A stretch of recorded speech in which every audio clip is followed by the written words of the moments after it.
नमस्ते दोस्तों। तो सेकंड चैप्टर हमारे क्लास 12 बिजनेस स्टडीज़ का जो कि है प्रिंसिपल्स ऑफ मैनेजमेंट, उसको आगे कंटिन्यू करते हैं। पीछे हमने फेयोल के प्रिंसिपल्स और प्रिंसिपल्स ऑफ मैनेजमेंट के बारे में जो भी कैरेक्टरिस्टिक्स हो सकती हैं, उसकी इम्पोर्टेंस हो सकती है, वो जानी है।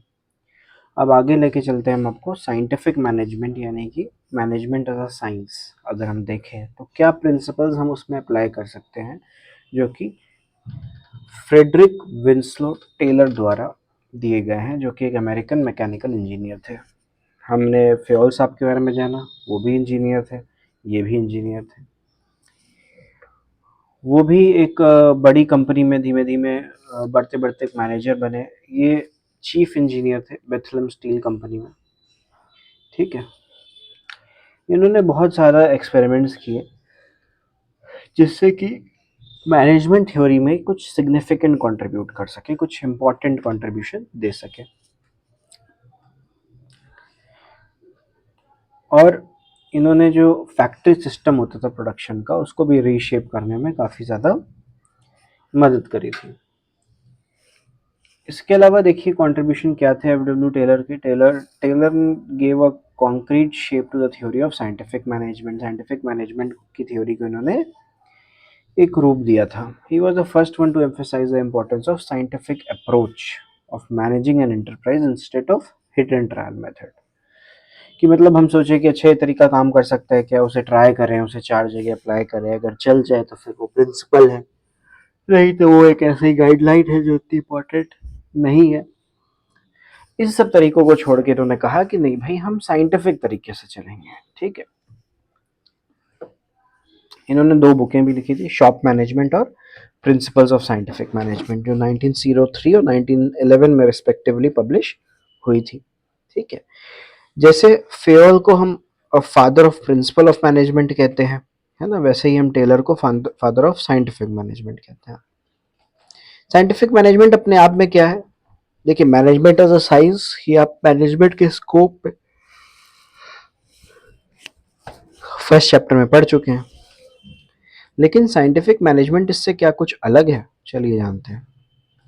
देखिए, जैसे रूल ऑफ थंब होता है ना, टेलर ने कहा साइंटिफिक मैनेजमेंट इसका उल्टा होता है। इन्होंने कहा कि भाई जो ह्यूमन एक्टिविटी है वो कई सारे स्मॉल पार्ट्स में डिवाइडेड है और उसको बहुत इफेक्टिवली कम समय में किया जा सकता है, प्रोडक्टिविटी भी बढ़ाई जा सकती है।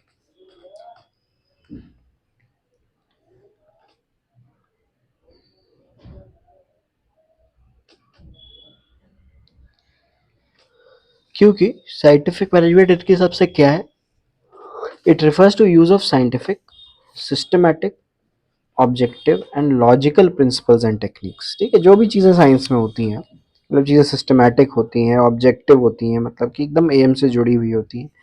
सारे ही प्रिंसिपल्स में कुछ लॉजिक होता है, कुछ ना कुछ टेक्निक हम लगाते हैं, ठीक, जिससे कि मैनेजरियल फंक्शंस एग्जीक्यूट हो सके। मैनेजरियल फंक्शंस क्या क्या हैं हम पहले भी जान चुके हैं, प्लानिंग, ऑर्गेनाइजिंग, स्टाफिंग, डायरेक्टिंग और कंट्रोलिंग। ठीक, इन्होंने स्ट्रेस दिया है कि हमेशा एक बेस्ट वे ज़रूर होगा किसी भी काम को करने का, और हम उसी टाइप को, उसी वे को ढूंढेंगे और जॉट डाउन करेंगे। इनके साइंटिफिक मैनेजमेंट प्रिंसिपल्स जो थे, इनके एप्लीकेशन के बाद जो बेथलेम स्टील कंपनी जिसमें ये चीफ इंजीनियर थे, उसने खुद बहुत 3-fold इंक्रीज प्रोडक्टिविटी में अचीव किया, मतलब कि 3 गुना इनका प्रोडक्शन बढ़ गया था।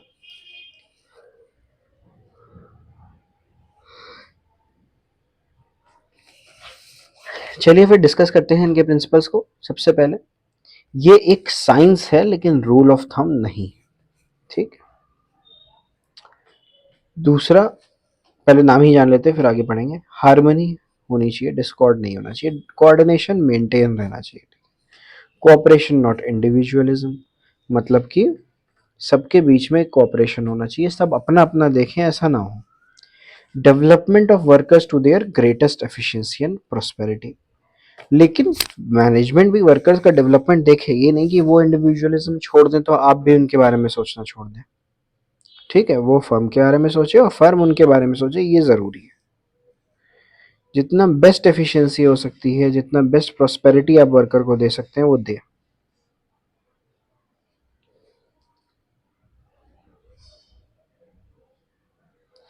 Science not rule of thumb के बारे में डिटेल में जानते हैं। इस प्रिंसिपल के हिसाब से एक साइंटिफिक स्टडी या एनालिसिस होनी चाहिए हर एलिमेंट की, हर जॉब के हर एलिमेंट की, ठीक है,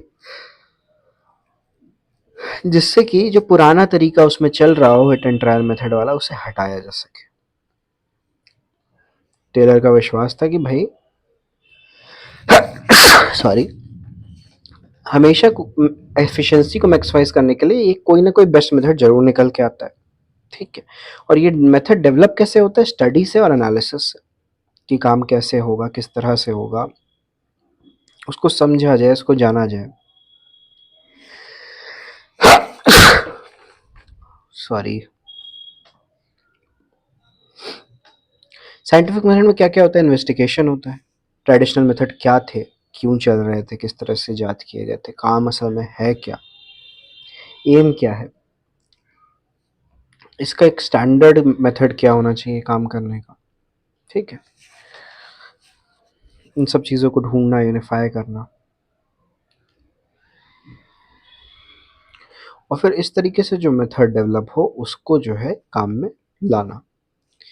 फॉर इंस्टेंस एक एग्जांपल दे रहे हैं, ये use of internet has brought about dynamic dramatic improvements in internal efficiencies and customer satisfaction. सही बात है, इंटरनेट की वजह से क्या हुआ है? इंटरनल एफिशिएंसी बढ़ी है। बिल्कुल, आज आप अगर मान लीजिए किसी मैकडॉनल्ड्स के स्टोर पे जाते हैं, तो वहाँ पे आपका ऑर्डर कंप्यूटराइज्ड मेथड से प्लेस होता है।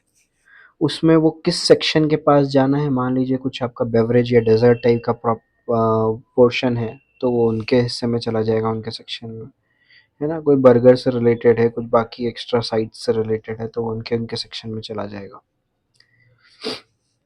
वो पैकेजिंग की स्टेज में एक कॉमन जगह पे फिर पहुंचेगा, वहाँ पैकेजिंग की स्टेज पे अपना एक खुद का उनका कंप्यूटर स्क्रीन होगा, उस पर दिखाएगा कि भाई आपके पास ये जो वो आ रहे हैं, आइटम्स आ रहे हैं, वो ये आइटम इस ऑर्डर नंबर के, है ना, ये अलग जाएंगे, ये अलग जाएंगे।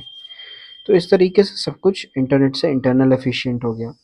कस्टमर सेटिस्फैक्शन एक तो इस वजह से भी आया कि ऑर्डर आपका टाइमली और करेक्ट तरीके से आपको मिल रहा है एज अ कस्टमर। साथ ही साथ आप आजकल जैसे यूपीआई से पेमेंट कर देते हो, ऑनलाइन ऑर्डर बुक कर देते हो और घर पे आ जाता है। इस तरीके की चीज़ें भी इंटरनेट के कारण इम्प्रूव हो गई, ठीक है। सेकेंड आता है हारमोनी नॉट डिस्कॉर्ड, मतलब डिसकोऑर्डिनेशन नहीं होना चाहिए, हारमोनी होनी चाहिए। जितने भी मैनेजर्स हैं, वर्कर्स हैं, उनके आपस में एक अच्छा रिलेशन हो, बिना किसी कॉन्फ्लिक्ट के, है ना। कंप्लीट हारमोनी की एग्जिस्टेंस होनी चाहिए। ऐसा करने के लिए टेलर ने स्ट्रेस किया कि मेंटल रेवोल्यूशन लाया जाए, मेंटल आउटलुक में बहुत ज़्यादा चेंज दिया जाए। सब में जो एक ऑपोजिशन, एनमिटी, एक दूसरे के प्रति वाला जो एटीट्यूड है उसे हटाया जाए, उसे निकाला जाए, और एक दूसरे के लिए एक पॉजिटिव फीलिंग लाई जाए, ठीक है। इसके लिए एक चीज़ उन्होंने ये भी अप्लाई करी कि जो प्रॉफिट्स था कंपनी का, वो मैनेजमेंट और वर्कर सब में बांटा गया। इससे क्या हुआ, सबने अपने आप को कंपनी का हिस्सा समझा, तो एक दूसरे का फैमिली जैसा समझा, फैमिली मेंबर जैसा समझा।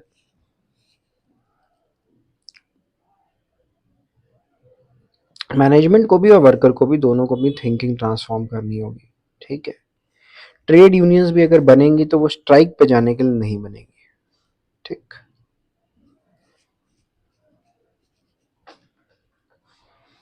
अगर एम्प्लॉयज़ और वर्कर्स और मैनेजर्स इन सब की प्रॉस्पेरिटी नहीं सोचेगा एम्प्लॉयर, तो वो ज़्यादा देर एग्जिस्ट नहीं कर पाएगा, ठीक है।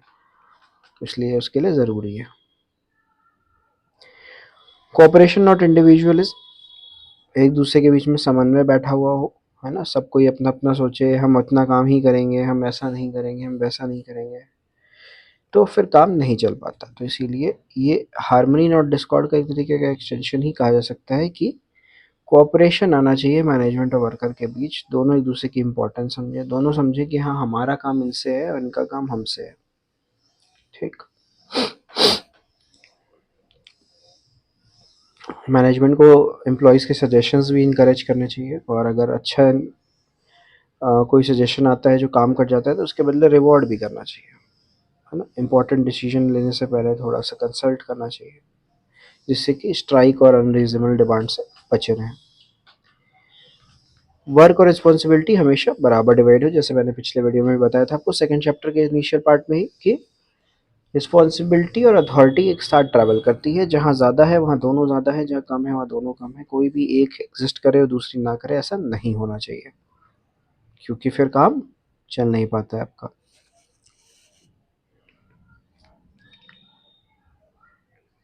पेरेंट जैसे पेरेंट्स होते हैं वैसे मैनेजमेंट को बिहेव करना चाहिए, एम्प्लॉयर को बिहेव करना चाहिए, अपने एम्प्लॉयज़ के प्रति उनका ध्यान रखना चाहिए, उनकी केयर करनी चाहिए। और चौथा क्या है, development of workers to their greatest efficiency and prosperity. बिल्कुल इसी का एक्सटेंशन जो हमने लास्ट बात बोली, कि भाई वर्कर्स को अपनी क्या ज़रूरत है, उनकी फिजिकल, मेंटल, इंटेलेक्चुअल कैपेबिलिटी के हिसाब से उनको जॉब असाइन करना, उनकी जो भी बेसिक नीड्स हैं, सेकेंडरी नीड्स हैं, उनको पूरा करने की कोशिश करना। जैसे कि एम्प्लॉयज़ अगर आपके यहाँ ऐसी रिमोट जगह पे आपका काम करने के लिए रह रहे हैं, तो उनको रहने के लिए कुछ सुविधा देना, जैसे कि क्वार्टर्स वगैरह, उनके उनके फैमिली का हेल्थ इंश्योरेंस, एक टाइम बाउंड इंक्रीमेंट महंगाई के हिसाब से, ऐसी चीज़ें क्या करती हैं, आपको वर्कर्स को आपसे जोड़ देती हैं हमेशा के लिए। वर्कर्स अपनी अपनी फर्म समझने लगते हैं और उस तरह से काम करते हैं। ये तो थे प्रिंसिपल्स। अब कुछ टेक्निक्स भी हैं, जैसे कि फंक्शनल फोरमैनशिप। फोरमैन क्या होता है, लोएस्ट रैंकिंग मैनेजर होता है, यानी कि लोअर लेवल मैनेजर सबसे। यह कहा जा सकता है हाईएस्ट रैंकिंग वर्कर होता है। वर्कर्स इनसे daily daily face to face contact में रहते ही हैं। ही इज द पाइवेट, यानी कि central point around home revolves the entire process of production planning, implementation and control. इसी के चारों ओर घूमते हैं सब चीज़ें। तो टेलर ने कंसंट्रेट करने को कहा कि इसके फोरमैन का जो परफॉर्मेंस है उसको इम्प्रूव करने के लिए, एक अच्छा फोरमैन की क्या क्या क्वालिटीज़ हो, उस हिसाब से जो है फोरमैन चुनने के लिए जो जो चीज़ें करनी चाहिए वो करें। ठीक है, इस पे जोर दिया।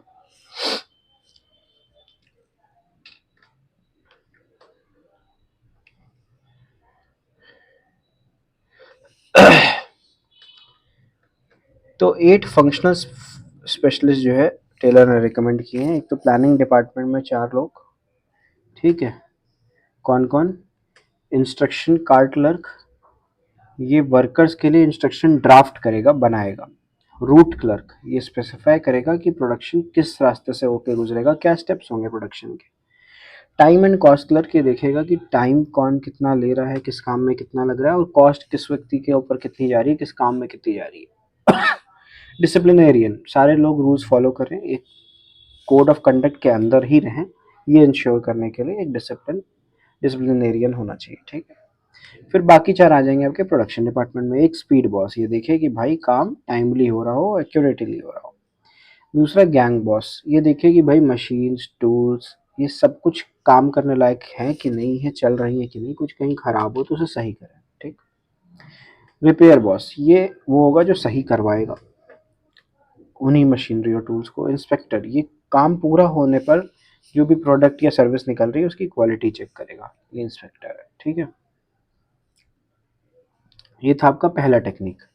दूसरी टेक्निक क्या है आपकी, sorry, standardisation and simplification of work, यानी कि जो काम हो वो एक सेट स्टैंडर्ड पे हो, मतलब कि जो पहले से तय किया गया है उस मानक पे आधारित हो, मतलब कि बेस्ड हो, ठीक है। सिंपल हो काम, बहुत ज़्यादा कॉम्प्लिकेट ना किया जाए किसी भी कारण से, ठीक है, क्योंकि जितना सिंपल रहेगा उतना जल्दी और सही तरीके से होगा, बिना गलतियों के। जितना ही कॉम्प्लिकेट होगा उतनी गलतियों के चांस होंगे, डिले होने के चांस होंगे। जैसे जितनी भी स्टूडेंट्स में या वीडियो देख रहे हैं बच्चों में लड़कियां हैं, वो ये रिलेट कर पाएंगी कि उन्हें जब भी कभी कोई कपड़ा सिलवाना होता है टेलर से, तो जब वो एक बहुत सिंपल सी चीज़ देते हैं, जैसे स्कूल यूनिफॉर्म में आने वाला सूट सिलवाते हैं, तो वो बहुत आसानी से सही सा बन जाता है, बहुत टाइमली बन जाता है। लेकिन जब वो किसी डिज़ाइनर कपड़े को सिलवाने के लिए देते हैं, तो अक्सर वो खुद भी चिंतित रहते हैं, और ये पाया भी जाता है कि गलतियाँ बहुत हो रही हैं टेलर के द्वारा, टाइम बहुत लग रहा है। ये क्यों होता है? कॉम्प्लिकेशन की वजह से होता है। जितना काम सिंपल रहेगा उतना ही ज़्यादा एफिशिएंटली और इफेक्टिवली होगा।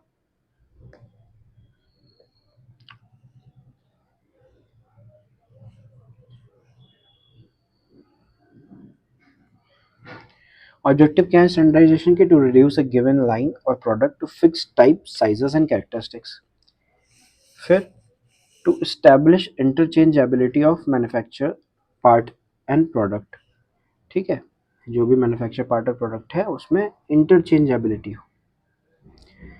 आप मान लीजिए बाइक मैन्युफैक्चरिंग फर्म चला रहे हैं और वहाँ पे बाइक के अलावा बाइक के पार्ट्स भी बनाते हैं, ताकि जब कोई कहीं रिपेयर के लिए पहुंचे और उसको उसका वो एक पार्ट चाहिए हो तो वो पार्ट इंटरचेंजेबल होना चाहिए। मतलब कि इजीली जो आपने पार्ट बाद में बनाया, बाइक्स आप बेच चुके थे फॉर एग्जांपल, 3 साल पुराना वर्जन बाइक का है, पार्ट्स आप अभी बना रहे हो और क्वांटिटी में हो सकता है, क्योंकि बाइक भी आप अभी भी बना रहे हो 3 साल से। लेकिन ये नहीं होना चाहिए कि 3 साल में जो है क्या कहते हैं कि नए पार्ट्स जो है पुरानी बाइक में लगना बंद हो गए। अनलेस आपने वर्जन चेंज किया हो, कोई दूसरे मॉडल की बात हो रही है, तब तक वो फिक्स होने चाहिए। दूसरा, establish standards of excellence and quality, है ना। क्वालिटी अच्छी होगी स्टैंडर्डाइजेशन की वजह से, एक्सीलेंस के स्टैंडर्ड्स को हम स्टैब्लिश कर पाएंगे और हम ये भी तय कर पाएंगे कि भाई किस स्टैंडर्ड पर, किस मानक पर लोग काम कर रहे हैं और मशीनें काम कर रही हैं। ठीक है, परफॉर्मेंस सबकी क्या है, एक एवरेज या standard performance. Simplification refers to eliminating superfluous और unnecessary variety, size, grade, है ना। अननेसेसरी चीजें बढ़ाने से क्या होगा कि गलतियों का चांस बढ़ेगा, टाइम डिले होगा, है ना। तो इसलिए इससे हमें बचना चाहिए। थर्ड टेक्निक है motion study, sorry method study. Motion study तो फोर्थ था, हाँ। Method study is concern with finding one best way of doing a job. जो हम ऊपर बात कर रहे थे डेफिनेशन में, वही यहाँ पे आ गया कि मेथड्स हम निकालें कई तरीके के उस काम को करने के, और फिर डिटरमाइन करें टेस्ट करके या पैरामीटर्स पे उनको खड़ा करके कि भाई कौन सा जो है बेस्ट वे है इस काम को करने का, जिससे कि कॉस्ट ऑफ प्रोडक्शन भी कम होता है, क्वालिटी भी अच्छी होती है, कस्टमर भी ज़्यादा सेटिस्फाई होते हैं। ऐसा मेथड को निकालना, ये मेथड स्टडी है। मोशन स्टडी क्या होता है? Motion study refers to making thorough analysis of various motion being performed by a worker while he is doing a particular task। यानी कि भाई कोई भी काम करते समय वर्कर क्या करता है, बहुत तरीके की चीज़ें करता है। एक सामान को एक जगह से दूसरी जगह ले जाना है, ऊपर उठाना है ना। कुछ काम बैठ के करने हैं, कुछ काम किसी मशीन पे जाके खड़े होके करने हैं। तो इन सारी चीज़ों को स्टडी करना मोशन स्टडी कहलाता है। कोई बेस्ट पॉसिबल वे अगर है, बेस्ट प्रोडक्टिव वे है, तो उसको उस चीज़ को लाया जा सकता है, इसलिए ये स्टडी की जाती है। जैसे मान लीजिए कि वर्कर ए रोज़ वर्कर बी को 1800 unit of nuts and bolt बना के देता है, ताकि वो आगे उसको प्रोसेस कर पाए किसी भी चीज़ के लिए, कोई भी फैक्ट्री या सो एंड सो। अब आप देख रहे हो कि ये वर्कर ए और वर्कर बी के बीच में गैप है कम से कम 300 मीटर का। तो इसीलिए वो जब भी कभी एक बल्क बनाता है तभी वो आगे देता है, और आगे वाला कई बार रुका रहता है, बी पर्सन बी कई बार रुका रहता है इस वजह से। तो आपने क्या किया, पर्सन ए और पर्सन बी की ये मोशन स्टडी की और फिर ये निष्कर्ष निकाला कि अगर हम इन दोनों का काम को अगल बगल सेट कर दें तो ये काम जल्दी होने लगेगा, टाइमली होने लगेगा। जैसे जैसे वो नट बोल्ट बनाता जाएगा, इधर ये अपना काम करता जाएगा। दूसरे को पहले का वेट नहीं करना पड़ेगा, पहले को बहुत दूर तक सामान लेके ट्रैवल नहीं करना पड़ेगा, तो टाइम बचेगा, एफिशिएंट होगी चीज़। इस तरीके की चीज़ों को मोशन स्टडी कहते हैं। टाइम स्टडी, स्टैंडर्ड टाइम निकालना किसी भी वर्कमैन का या वर्क फोर्स का, जो रीजनेबल स्किल्स के साथ है कि भाई ये एक वेल डिफाइंड जॉब है, इसको परफॉर्म करने के लिए एबिलिटी और स्किल्स चाहिए, इसके पास है। ऐसे 4 लोग हमने लिए और चारों लोग को हमने चेक किया कि भाई ये नॉर्मल टाइम कितना लेते हैं, 4 दिन अलग अलग, 5 दिन अलग अलग कर करके। तो एक जो बेस टाइम, एवरेज टाइम आ रहा होगा, वो हमारा स्टैंडर्ड टाइम हो जाएगा।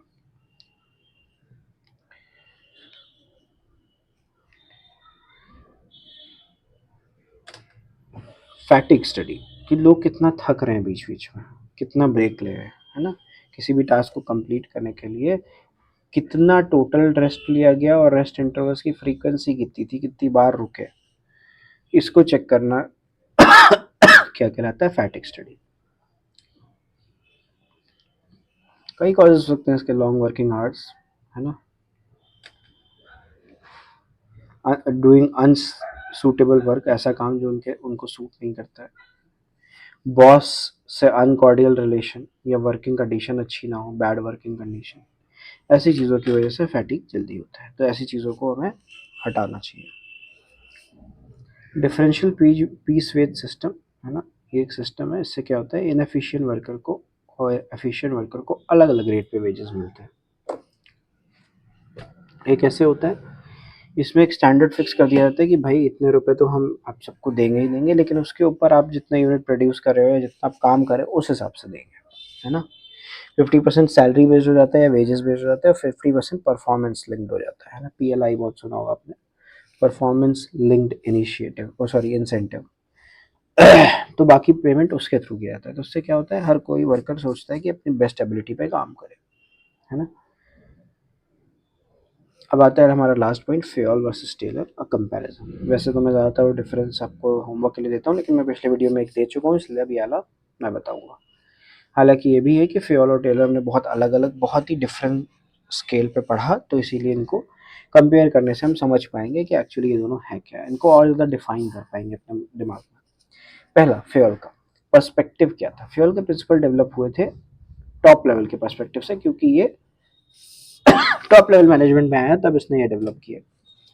जबकि टेलर के जो है लोअर लेवल माइंड के हिसाब से थे कि एक जो फोरमैन है, एक वर्कर है, वो कैसे काम करेगा। हालांकि ये खुद ऐसे नहीं थे, ये इंजीनियर थे उस फॉर्म में, लेकिन टॉप लेवल मैनेजमेंट में नहीं थे।